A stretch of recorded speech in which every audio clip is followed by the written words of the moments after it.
世界大學排名啟示為教育基金做好準備。好多家長都希望自己嘅仔女可以出國讀書，擴闊眼界。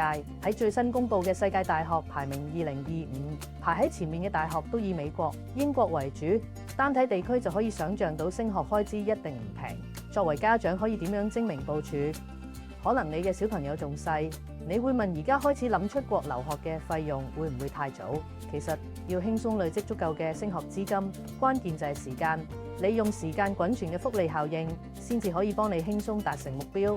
仔女嘅教育開支唔係一般投資項目，你需要了解大概嘅學費同生活費，考慮埋通脹等因素，仲要追求比較穩陣同有把握嘅回報。喺市場大幅波動嘅今日，其實仲有唔少高度切合教育基金需要嘅理財產品，歡迎隨時同我聯絡，分享更多關於點樣計算同累積仔女升學費用嘅方法同心得。